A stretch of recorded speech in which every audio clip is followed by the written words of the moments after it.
Welcome to the Factal Forecast, a look at the week's biggest stories and what they mean from the editors at Factal. I'm Jimmy Lovaas. Today is January 22nd, and in this week's forecast, we've got Trump's threats towards Greenland, Australia Day, India's summit with the EU, Bangladesh resuming flights with Pakistan, and a U.S. government funding deadline.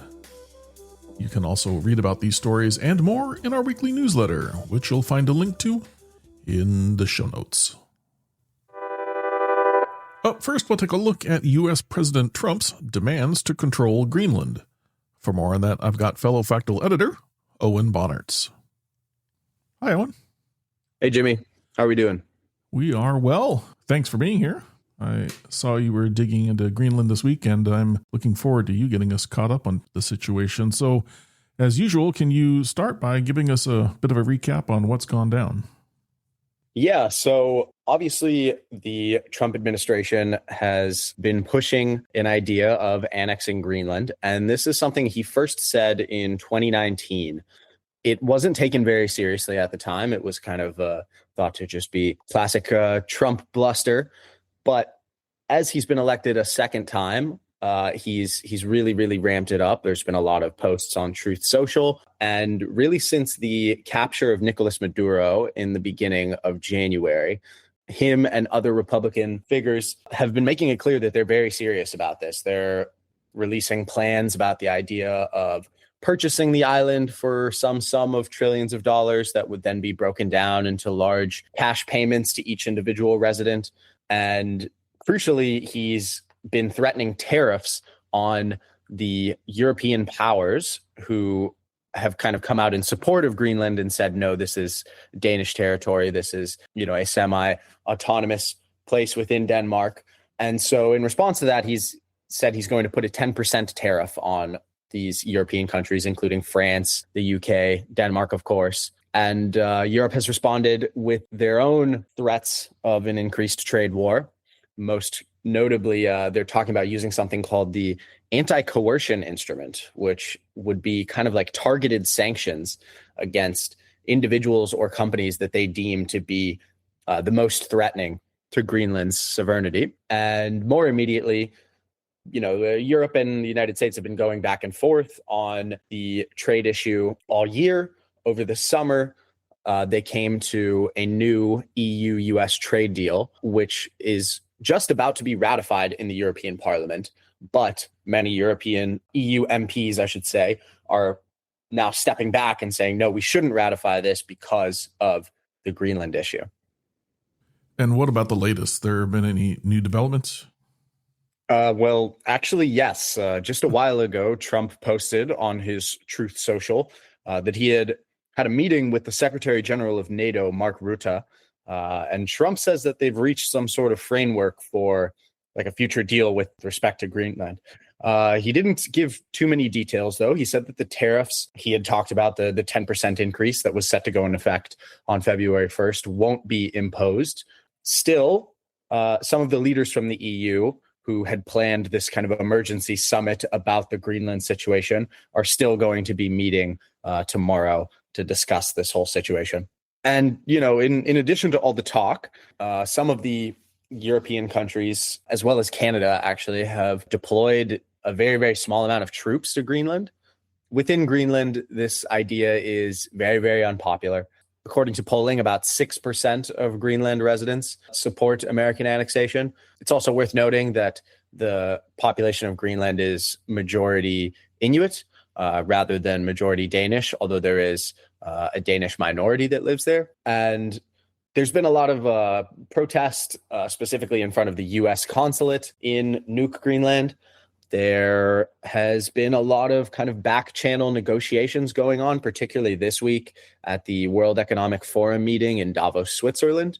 And I think something that's generally been taking place since Trump got into office, but has specifically ramped up because of this, is a desire of the European and other Western powers to diversify their trade, Just in the past month, we've seen a trade agreement between the EU and the Mercosur countries, that being Brazil, Argentina, Uruguay, which is something that these two kind of power blocks have been trying to make happen for 25 years.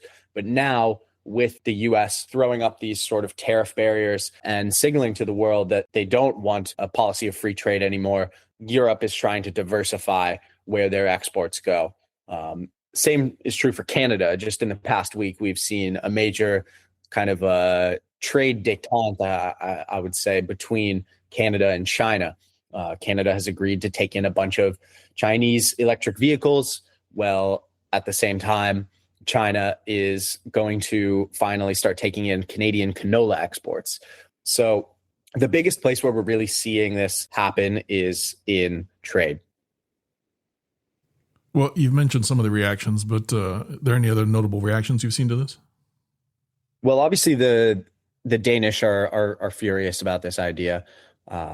The Prime Minister, Mette Frederiksen, was in power in 2019 when the idea was first floated, but she's released many statements kind of reaffirming that this is Danish territory. And a lot of kind of outside observers are interested in how Greenland might play into the US's Arctic strategy in the future. So this is definitely something that Russia is watching, especially as the polar ice caps kind of melt and more trade is actually going through the Arctic Ocean every single summer. There's significant strategic value in Greenland, and it's not hard to imagine a future where the US and Russia are going to war or spying on each other kind of over the North Pole from Greenland to Siberia. I think US mining interests are extremely interested in what's going to happen. There are significant mineral deposits on Greenland, but it's kind of so isolated and lacks any sort of export infrastructure. So actually tapping into those at the moment is really like economically not viable. And if it was viable, the Danish and the Europeans would have already been doing it. But I think what Trump is kind of hoping is that, global climate change will get to a point where enough of the ice melts on Greenland. Right now, it's about 80% covered in ice, that accessing these minerals becomes something that's viable, specifically like the rare earth minerals that are really vital for making electronics, and that are something that China kind of has a bit of a chokehold on at the moment. Well, I know you can't read Trump's mind or anything, but what do you think folks ought to be watching for next? Well, I guess first of all, we need to see more details about whatever this framework is that he's arrived at with NATO.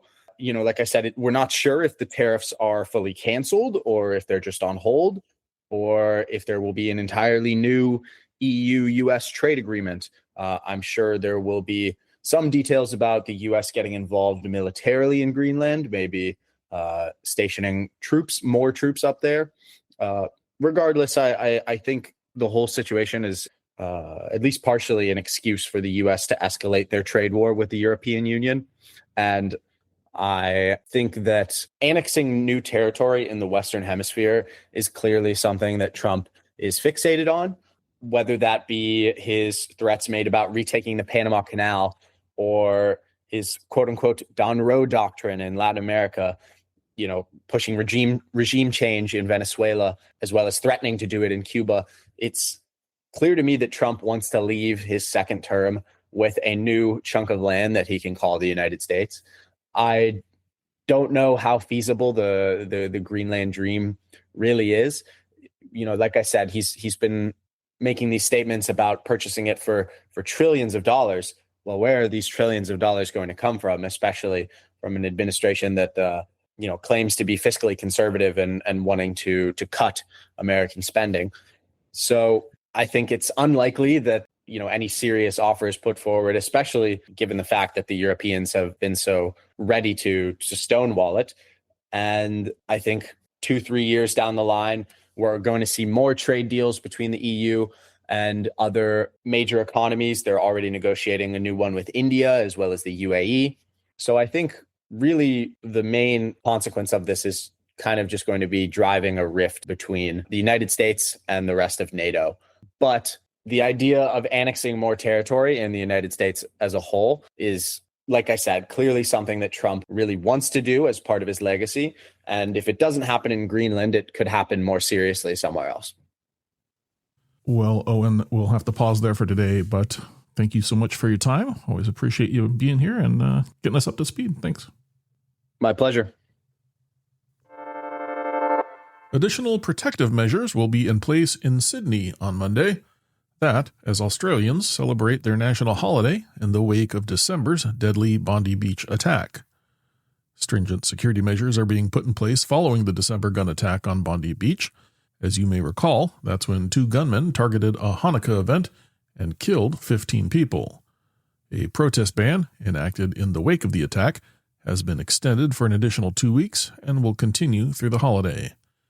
New South Wales Police say the geographic scope of the ban has been limited and will include areas of Sydney's eastern suburbs and the central business district.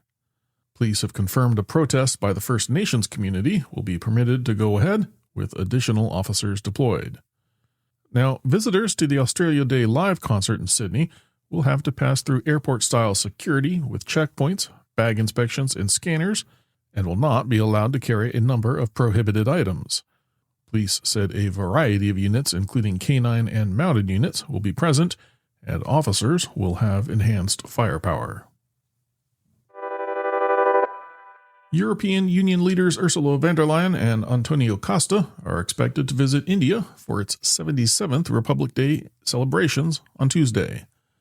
The visit and key summit talks come as India and the EU near a historic trade agreement. India and the EU have been negotiating a free trade agreement for nearly 2 decades, but recent trade instability due to U.S. President Trump's tariffs has sparked new urgency among global powers to secure free trade. Just last week, the EU signed its largest ever trade agreement with the South American bloc Mercosur. Now, according to von der Leyen, if finalized, the EU-India deal could transform the global economy, creating a market of 2 billion people. Free trade agreements have attracted controversy among domestic producers in both India and the EU, however, triggering farmers' protests in both India and Europe. Biman Bangladeshi Airlines confirmed they'll restart their route between Dhaka and Karachi next Thursday. The move will restore an air link that has been suspended since 2012. The new service will operate twice weekly on Thursdays and Saturdays on a trial basis until the end of March, with potential for expansion. During the suspension, travelers between the 2 countries were forced to seek indirect routes, usually through the Gulf hubs of Dubai and Doha. The airline said the resumption of the route will significantly improve connectivity between Bangladesh and Pakistan, supporting business travel, tourism, and family reunions.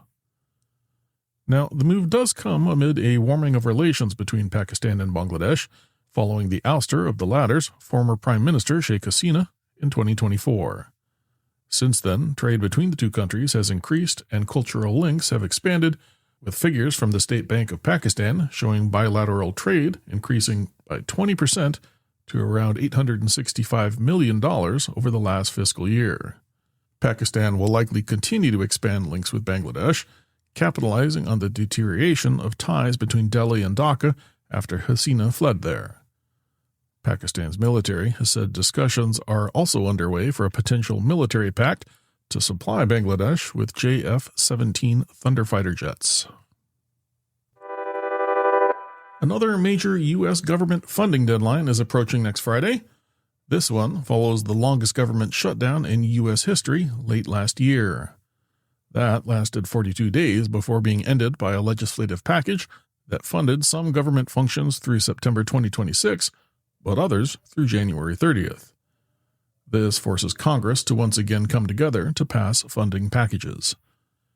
A bipartisan $1.2 trillion funding agreement was released earlier this week with the hopes of averting another prolonged shutdown, though votes in both chambers remain a looming hurdle. Now, perhaps the most contentious sticking point of the latest funding bill will be Department of Homeland Security expenditures, given the department's purview over Immigration and Customs Enforcement, or ICE as it's commonly referred to as. In the wake of the fatal ICE shooting of Renee Good in Minneapolis, Congressional Democrats have worked to use the impending stopgap to increase scrutiny and oversight of ICE as its operations sprawl in major American cities. Despite the agency already having been appropriated $75 billion by President Donald Trump's signature on the One Big Beautiful Bill Act, Democrats are seeking to tie the additional funding to oversight measures such as body cameras. As always, thank you for listening to the Factal Forecast. We publish our forward-looking podcast and newsletter each Thursday to help you get a jump start on the week ahead. Please subscribe and review wherever you find your podcasts, and we'd love it if you'd consider telling a friend about us. Today's episode includes work from Factal editors David Wiley, Vivian Wang, James Morgan, and Alex Moore. Our interview featured editor Owen Bonertz, and our podcast is produced and edited by me, Jimmy Lovaas. Our music comes courtesy of Andrew Gosby. Until next time, if you have any feedback, suggestions, or events we've missed, drop us a note by emailing hello@factal.com.